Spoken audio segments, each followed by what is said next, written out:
Can we just take a few questions now from the participants? We have one question from Manpreet Kaur. Will telemedicine increase the abuse of OTC drugs, especially antibiotics? She thinks of that as a big threat. Dr. Rajesh, would you like to say something on that? Sure. I think any kind of abuse that can possibly happen, and it will likely happen, abuse of OTC drugs. But I think that's kind of like a drop in an ocean compared to the kind of OTC abuse that happens in the medical stores directly when people go and get their medicines. So we won't be worse off or better off. It's not even going to be make an iota of difference.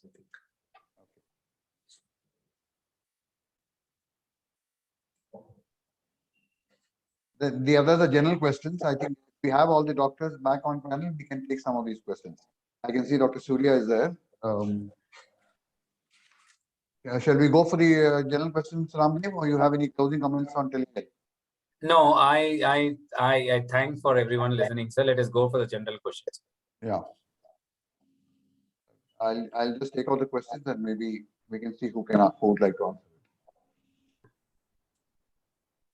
These are questions which haven't been answered till now.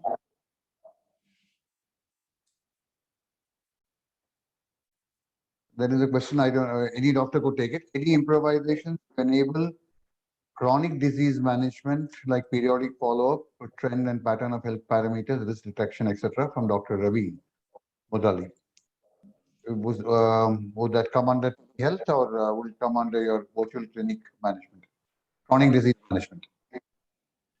It comes both. While I would request Dr. Surya and Rajesh to talk about what specific information that the doctor needed.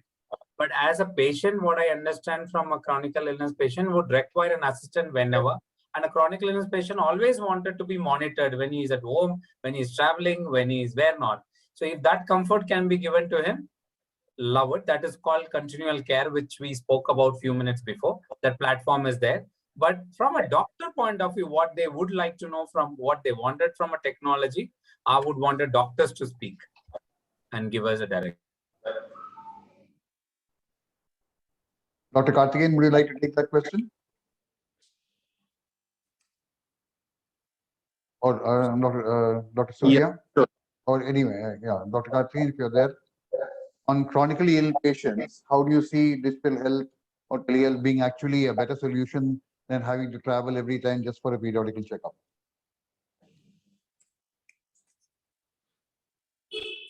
If I may pitch in. Yes.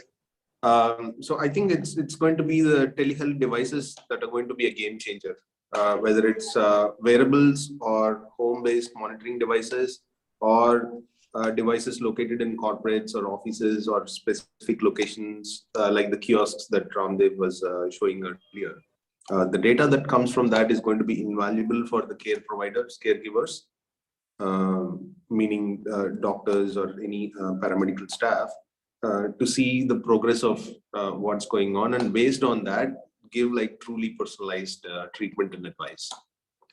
From a patient perspective, it increases compliance drastically. Getting the patient to come and get their parameters checked for any kind of, for example, endocrine issues, right?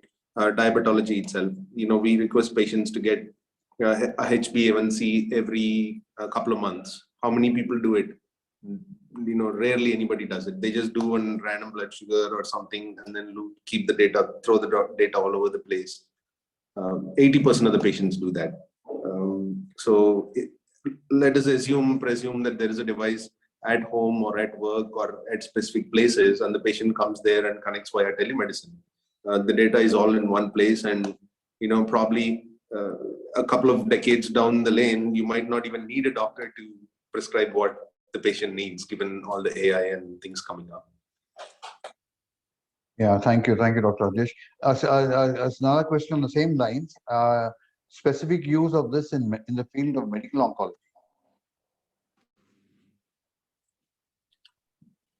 In medical oncology, either in follow-up or maybe post-surgery, Is that where you see it being useful, convenient to the So, patient?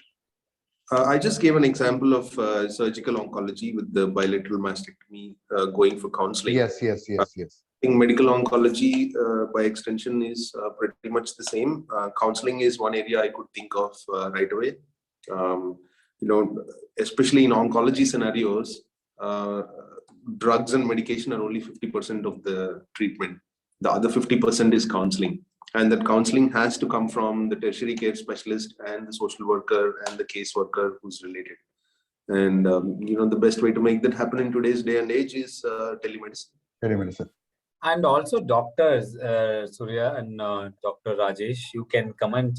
What I was thinking while Menon ji was asking this question, and Rajesh, you are saying that in future, there are certain illness which does not require a doctor intervention, because that is going to be for your lifetime. You just have to measure, take a guidance and take a medicine, right? A MG to be continued or not.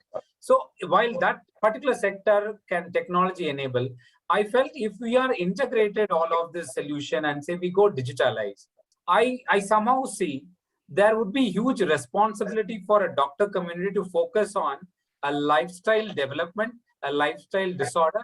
And as you mentioned, the predictive could be a more focused area, right? The wellness area could be an area where it will open up. And I'm sure there will be a huge business over there by which the sickness, when you improve the health, rather saying you're treating the health, you are going to prevent. So the doctor community and the healthcare community can more focus on preventing it, by which a success for India wealth could be possible. As just is it true, or is it like I'm dreaming something? No, absolutely true. All these predictive analytics and algorithms trying to decide treatment are all good to talk and all sci-fi things, but and may take decades or more, but it's nobody can really replace the connection between a doctor, like an actual human doctor, and a patient. But then this proactive preventive healthcare is going to be obviously the next big thing when you're able to predict with the predictive analytics, or when you're able to extrapolate old and existing data to see what's going on. Right now, there is a new branch of medicine in the US.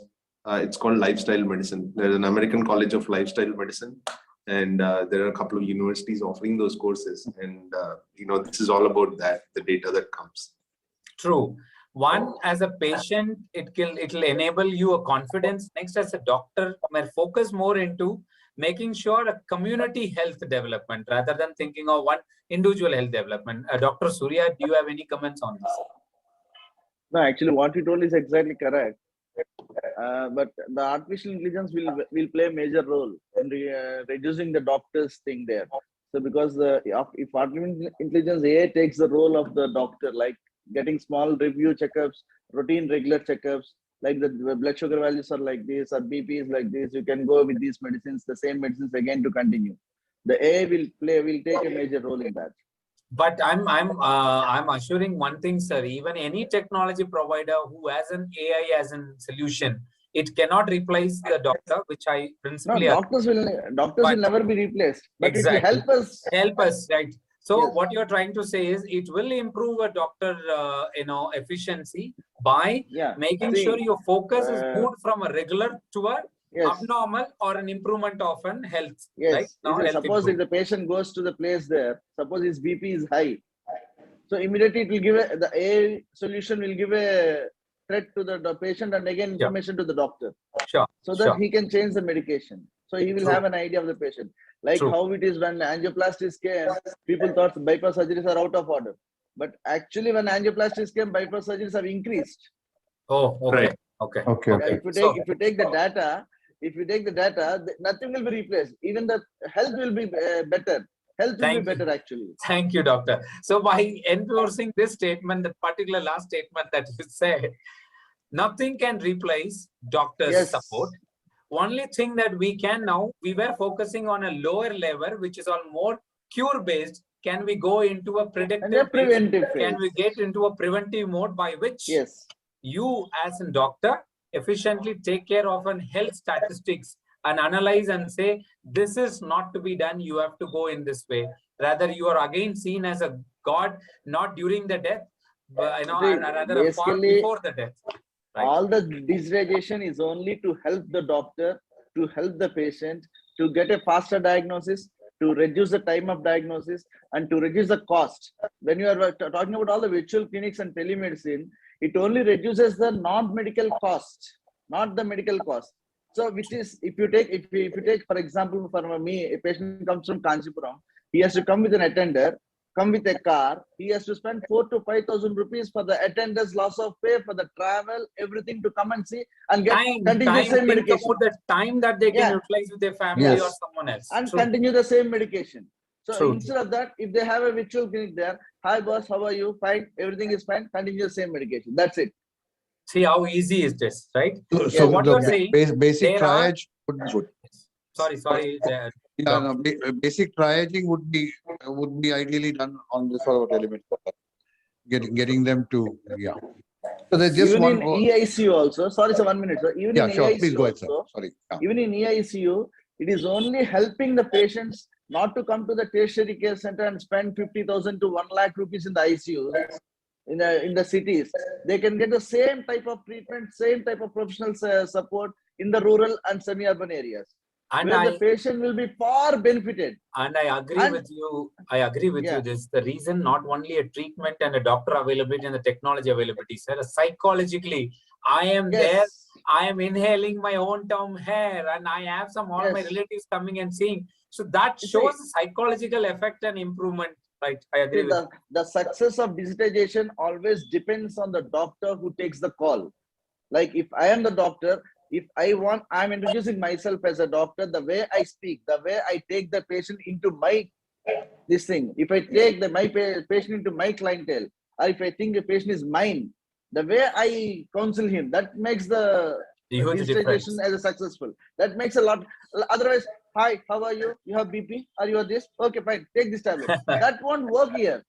Because we can convert you into a robo, right? You're saying don't be as a robo. Like, of course, many doctors I have been into, they all pretty much experienced in human connectivity, and they always see patient as their home, at a home. And what do you call, when I say home, they feel it as one of their family member. I've seen that many cases. Many times we have seen many doctors tell when I call them, I am busy, boss, I'll talk to you later. When you are busy, don't see the patient, more number of patients, curtail yourself and give the patient to the next junior doctor available.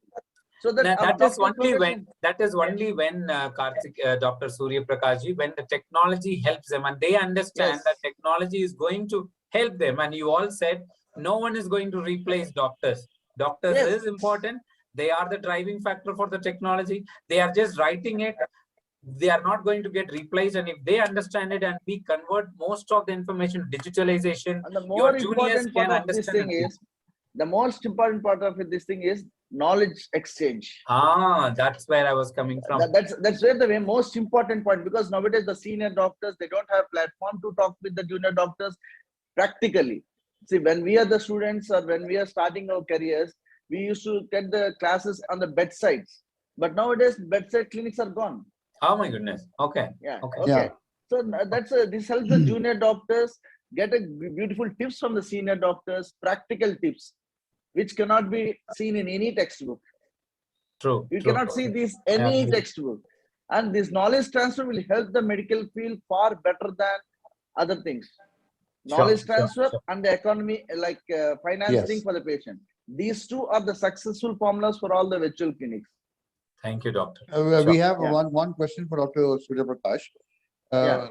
This is a question from Mr. Charan, who I think, I know Mr. Charan, I think he's in the UK and he's trying to put up a hospital in India.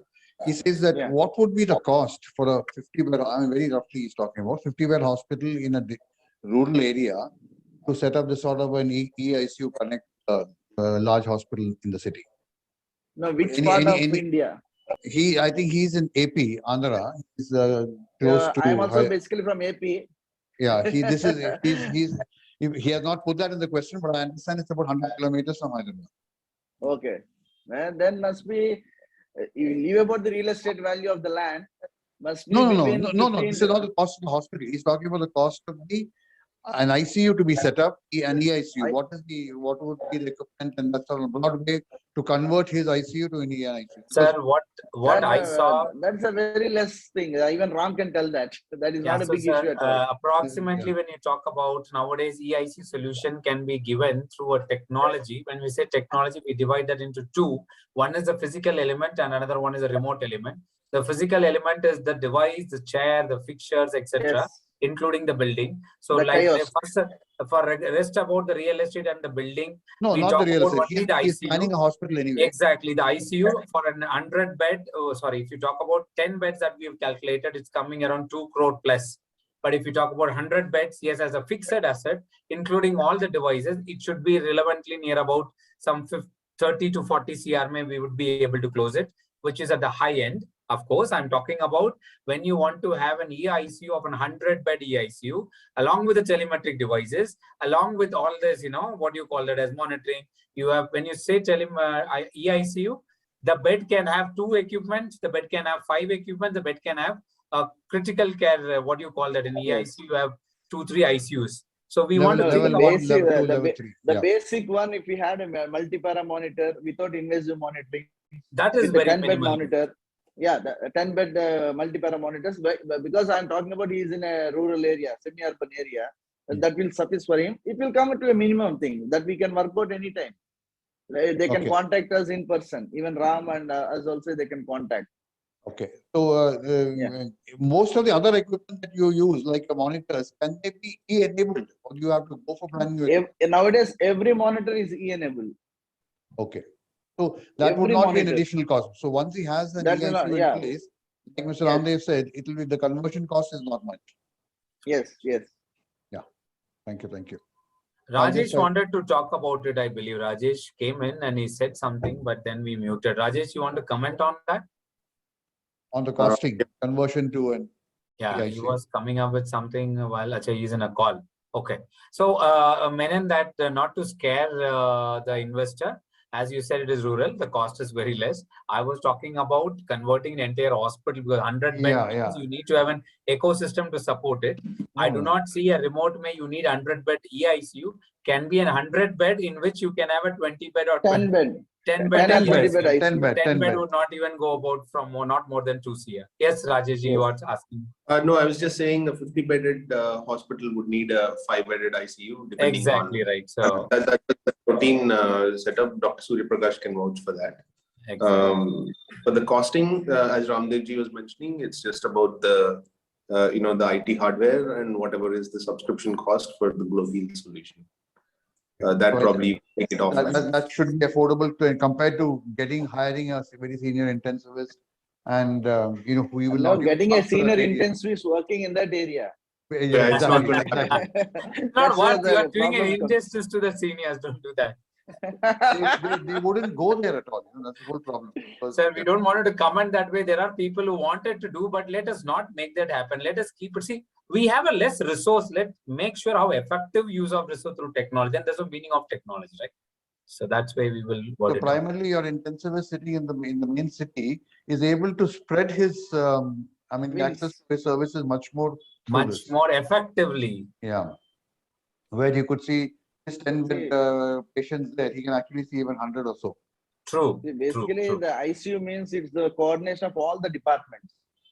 And that taking the decision in ICU, it's completely a different task than taking an individual specialty. Okay. Yeah. I think we have broadly come to the end of our questions because most of these questions have been answered in all your chats. There is just one more question that has just come in now. We run more than 10 community clinics. That is, this is an organization in large neighborhood societies. How can the virtual clinic concept be useful? I think that you have answered that actually. These are ideal places where the virtual clinic can run. Yeah, thank you. I mean, that's addressed there. Mr. Mahinder, that question has been addressed actually. We have come to the end, sir. We have Dr. Nitish with one more question. What's the experience so far in these virtual clinics and e-ICUs with regard to cure or success rate? I think this has to be looked at as a triaging thing. Anyone like to answer that? Is there any statistics as such which would tell us so that? now the cure is very diplomatic. We don't have the exact statistics on that, see the cure, it's a standard of treatment given to the patient. We can actually assess the success of ICU like that. Success of e-ICU can be assessed by the standard of treatment before it is becoming e-ICU than before the becoming e-ICU. Sir, And the patient's outcome. Yeah, And the patient's outcome. Yeah, I would only say, as Rajesh was mentioning about that clinical efficiency, right? What we are bringing in through all of this technology, clinical efficiency. If you ask a doctor like who right now, Rajesh and Surya is there, they are using technology, but we did not think about what is the success criteria of a cure. But what I would say rather, the efficiency has improved. I'm damn sure that efficiency would have been scaled. If I want to tell 0 to 10, I would really go with 5 at this moment, because there are more algorithms, there are more data, there are more artificial intelligence. Equipment and tool has to be enabled, because we are in a very next stage. So by in another year or two, if this continues, acceptance by the healthcare community in India grows up in digitalization, I'm sure we would be 8 to 9%, and that sure convert into a cure also. Yeah, So, that all depends on the doctor's community, how they take it and how they put it forward to the patient. So primarily with your 24-hour monitoring and everything, I think the chances of small errors or missing out is reduced heavily, because you've got nurses sitting glued there to the monitors for right through the day. So there's just one more question. I know it has been answered as part of your thing, but what are the Rajesh others? wanted to answer that question. That No, I wanted to make a quick point. Yeah. So to measure success from a patient perspective, I think the ability of people to reach out to tertiary care specialists without having to travel and wait, that in itself is a success parameter. From a doctor perspective, I think Ramdev ji can give examples of a good, very successful gastroenterologist in the West India, if I remember right. So he had 8 peripheral centers, and the best way for him to screen and post procedure follow-up. So he was handling way many more patients than he could otherwise, with a lot more patient satisfaction.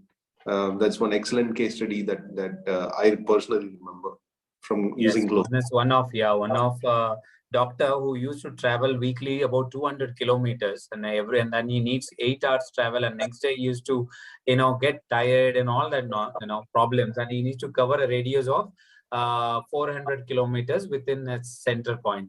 Right now, with this telemedicine enabling of 52 virtual clinic, he is able to not just stop, or rather do more effective work and attend more more the patients. The patients are very happy that, oh, my senior doctor, I saw one patient was crying and saying, oh yeah, this is the doctor who operated me, he is seeing me. So see that confidence that you're building with the patients. And he was crying, and I'll tell you what happened to that patient. The patient was operated, he went to his hometown, his heart operation. He was coming back for the regular checkup. He came with the pain. I'm telling you, literally, the doctor did not prescribe any injection remotely. He came with the pain and he was saying, can I go ahead? Because 4 patients were waiting. Can I go ahead first? So, he was being sent and then, to that virtual clinic. When he saw the doctor, he took away his hand and he was emotional. He cried and 2 drops came out. After which, doctor said, not worried, you continue the same medicine. I'm seeing your pulse, everything is normal. Then we asked, okay, what happened to your pain? No, I'm more relaxed now. I'm not having any pain. I will come back. And we have been monitoring him for the next week. He's been called. The doctor asked him to come after 1 week. His stats were very good. Imagine if he has to travel with the pain with an operated guy 2 kilometers to see the doctor. I'm sure he might be died in the way, not because of a health issue, psychological issue. Okay. Yeah. Right. And also for Dr. Surya Prakash's thing, Ram can also give the example of one successful tertiary care hospital that was connected to a lot of smaller hospitals and even smaller, not hospitals, ICU setups, smaller ICU setups, multiple smaller ICU setups. That was a great success story as long as it was going. There are 3-4 stories, Rajesh. Thanks for bringing up. That's why I said you are an ambassador. You remember a lot of information than us. Thank you so much for bringing it. What I would say, and close this for a person who asks this question, that what is a success and cure? The success is you will be satisfied because you are able to be like an God, avatar. that you are taking an avatar from one single place, you're connecting to many patients at a time. You are less relaxed because the information has been captured. It has been made sure also your junior doctor can see it. I'm sure the next time in another 5 years, if the digitalization along with government and we all took it serious, including technology provider, our role is also there to enable a right information at right time. I'm sure next time when I call Suryaji or when I call any doctors or Rajesh, they would be happy. No, I'm free. I've done my surgery. I'm relaxing now. Why a doctor should always be hectic? Why a doctor should always... And one more statistic that I want to tell you, when this e-ICU was implemented in one of POC setup, it is about 400 kilometers from Pune. We went there, we implemented it. There was a snake bite for a child.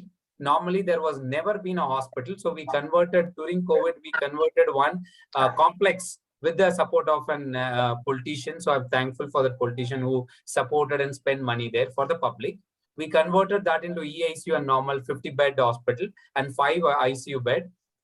You won't believe it, normally that within 4 days of a conversion, there was an incident. There was a kid of 4 years or 6 years. I'm not sure about the age. He was snake bite. Normally, they'll take 4 hours to travel because that was hilly. There was a hill you need to pass through. That patient was cured there. It was recovered. I'm telling you the happiness that the doctor who invested time, the happiness that the lady felt it through the e-ICU solution, nothing like it. And nurse, first of all, the e-ICU supporting nurse was saying, we used to scare treating a patient. Now doctors, 3-4 doctors are coming together and solving the incident at the spot. Amazing for us, right? Now the nurses also seen, rather getting a scold from your senior doctor. If doctors have a tool, the nursing station is there, an alert is gone to a doctor right time, I'm sure doctor would be very happily saying, hey, right time you have intimated me about the variability of this patient. Now I'm sure, because e-ICU doctors normally take a patient on their own responsibility. It is stress a lot for them, and e-ICU are the must for all these super specialty doctors, because their what do you call it, their pulse and their normal level or not, they being at a normal what do you call mood. Normal mood is more important, by which they can cure more and more patients. So that would answer, and I stop here. I think we'll take a few questions because we're reaching 6:30 now. There is just one question that Mr. Varun has asked. EMR sharing can, of course, help a patient to get a second opinion from a different hospital. What are the pros and cons of it? Because many hospitals are quite reluctant for getting their patient's medical records outside. But when it gets into an EHR system, its portability is there. So that the patient gets the opportunity to go. Any doctor would like to answer that? Dr. Rajesh or Dr. I don't know if Dr. Karthikeyan is there, but any doctor, Dr. Rajesh, you would like to take that? Sorry, can you quickly repeat the question? The flip side of EMR sharing with other hospitals. The pro is, of course, there that the patient can get consultations from a second opinion from another doctor because the EMR is portable and it becomes an EHR. The flip side is, I think, obviously why sometimes hospitals don't want to let go of their medical records. I think that question. But I would also, before Rajesh answers this, I wanted to, this digital Ayushman policy that is going to come in, that is going to mandate every hospital and clinical providers to share the patient statistics. So by which there is no more saying there can be a flip side. Why a flip side should be there? Because one, your information and treatment is authorized and you are taking a signature from a patient, so there is no harm in it. And the patient who's going through has his responsibility to get it. Third, of course, security of an hospital, because more information you provide, there could be more. There is a procedure and policy. It is not that all information you need to share. There are certain information need to be shared to ensure that the doctor and the hospitals are protected. So I would say only the clinical, the treated information would go. There are many information has to be restricted. So EHR and EMR, that is a vital role they play in. You will not be sharing all the information. There are certain protected doctor registry information, hospital registry information, and clinical information are secured within the premises. So that can be listed during the configuration by the hospital and the doctor. And I don't think hospitals have too much of an option anymore, with it becoming I slowly would not say mandatory. too much an option to give them Because- the threat. They have an option to say which data to be shared, and they can probably clearly define that parameter during the configuration by which they are Fine, secured is what I would stop it here. Sure, sure. Then in a rural ICU setup, I think Dr. Surya Prakash can take it. If suddenly a cardiac arrest does happen, and you have an e-ICU connection only with the main hospital, which is about 100, 200 kilometers away. Actually, how do you protect against that? Will you have trained people for that, or how would you be able to? Dr. Surya Actually, Prakash? before we start up the e-ICU, we give them the SOPs. And we Okay, train the personnel there, like what to do in a case of dire emergency. okay. In a dire emergency, calling a doctor, or calling anyone even inside the campus is It's something tough. which cannot Exactly. be. Yes, yes. So we give them the algorithms, we give them the SOPs. Like if this happens, you follow this protocol. And once you are getting the patients onto track again, then you contact us, contact the main consultant. No, but in case of a 24/7 monitoring, a lot of the new setups No, are offering. we are ready there, but we can, during emergencies, during cardiac arrest, where they have to give a lot of medicines, shock or intubations, and in that time we cannot keep on giving the orders. We can only be as a spectator until the patient becomes tracked. For that reason, only we train the people there. Fine. We give that standard SOPs, standard operating protocols. So Like one if more, a cardiac arrest happens like this, we will give that. yeah, one more flip side of it to answer this question. Whoever asked this, in the rural, if you do not have an opportunity, you have some opportunity which is available to safeguard life. Otherwise, you need to travel for 4 hours, 5 hours, or 2 hours minimum. The patient is no more. So you are getting a support immediate first aid. That is true. Then you are immediately monitored by 4 or 5 doctor specialists and guided and given necessary. I think so that would. And probably, Dr. Surya, one more question. If you want to operate, which we right now, we are not equipped with a remote operating. Rajesh, you can also talk about it. While this e-ICU is good where you can monitor and all, but an operation case which you cannot provide it, you need to make sure that you transmit to a nearby, a well-equipped hospital. Do you think right now the tier 3 societies also already have a well-equipped, surgical points? Do you think that is also the technology should come in and implement, play a role there? No, surgical wise, I don't have anything because surgical, I'm not basically a surgeon. Okay. Yeah. Because surgical field, yes, they can train the people. Okay.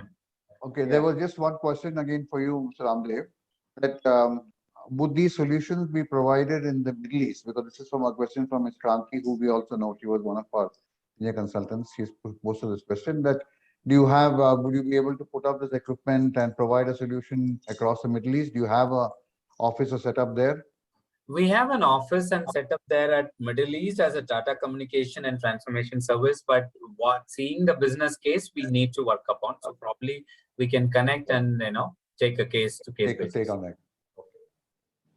There is one, I would say this is the last question we'll take. This is from Mr. Arun. Again, he's from Bahrain. It's a statement which he's also saying. Healthcare should never be a business, but a service. Access and equity is a big issue. As per WHO, only 50% of population have access to essential healthcare. What is your take on this? How does this digital health provide a solution? Of course, as we all doctors are piling, supporting this particular technology, I'm sure 50% is a very, conservative figure, I would say, rather than lesser than that. This technology can only enable, or the only tool which can enable the rural development, and reach can be much better. Of course, yes, every service, every healthcare as itself, health itself is given service by the doctors. They are paid for their time and effort. I'm sure with this technology, the cost can come down and the service can be availed by a rural and low middle income families also. And it can become an affordable solution, I would say. Fine. I think we've come to the last one, of course, is a personal question. Dr. Surya Prakash from Mr. Yes. Suresh Babu. Which place are you practicing in Andhra Pradesh? He has been very impressed with your I'm from reply. Chennai, actually. I'm actually from Andhra, native of Andhra Pradesh, but settled in Chennai. Okay, he's very happy with your statement. Knowledge sharing is very crucial in healthcare field. He is very happy with that statement. I think he wants to Thank you. connect with you later, possibly. Yeah. Anyway, Dr. Surya Prakash is in Chennai. You send us a mail. We'll share you his number. Yeah. Thank you very much, everybody. Thank you. Thank you very Right. much, everyone on the panel. Thank you, Menon sir. Thank you, Ramdev. Thank you, Rajesh. I'd like Kumaresh to just give a small vote of thanks and felicitation to everyone. Kumaresh, please. Thank you, sir. Yeah. Good evening, all. It's glad to see you all in this wonderful platform, this healthcare seminar session. Yes, now we come up to the end of the journey. Today, mostly we have been discussed about all the products which have been in the digital healthcare solution. Hope nothing product will be left in that bucket. And I feel honored and privileged to get the opportunity to propose a vote of thanks on this special occasion. With that, thank you. It's not a word. It's such a prayer we can't see or touched, but it's be felt from the heart. With that note, making this event success, I would like to thank all our distinguished and respected speakers, key speakers, Dr. Surya Prakash, Dr. Veera Prakash, Dr. Rajesh Nandipatti, and Dr. Karthikeyan Raju for accepting our invite and made their active contribution to make this event very successful from their busy schedule. And on behalf of this, I am just giving the thanks of note on behalf of our organizing committee that I have to input in the first time, but I sorry to not to say this one. Just thank note I'm given on behalf of organizing committee only. Next, I would like to thank our beloved head, Mr. Ramdev Krishnan, who gave an excellent presentation about the products, about the features and description, and he helped in various ways to make this event very successful. Thank you. Next, I would like to thank the organizing committee members, Mr. B.G. Menon, who is the director, and the senior officials and their colleagues from the beginning part of giving the great coordination, that is digging, building, and constructing this session and making it a very successful. Thank you so much to all of the team members from Acme Consulting. And thank you to all the coordinators who have been working beyond this event, like from Acme and from Tata Communication, my colleagues who make us focus beyond this stage to make this event successful. Thank you. And not last but not the least, and today my words are not enough to express my gratitude to the participants who are the backbone for this seminar session, for all the hospital owners and representatives who made their presence for the day, to make this to throw the questions and make this event very meaningful and interesting. And yeah, it's very thankful to all of the participants. So once again, I thank to all for your giving a cordial cooperation. Thank you so much. Thank you very much, Kumaresh. Thank Thank you you, very much, Kumaresh. everyone. Thank you, everyone. And any Yeah. participants who Thank still you. have questions, they can always mail it across. We will later on reply to them. Thank you, doctors, and Yeah. thank you, Menonji, for arranging, and thank you, entire team. Thank you, Kumaresh, for the vote of thanks. Thanks. Thank you Thank so you, much Ram. to all. Thank you. Thank you, Thank Dr. you Raju. all. Thank you, Bye, sir, sir. Dr. Surya Prakash. Yeah, thank you so much.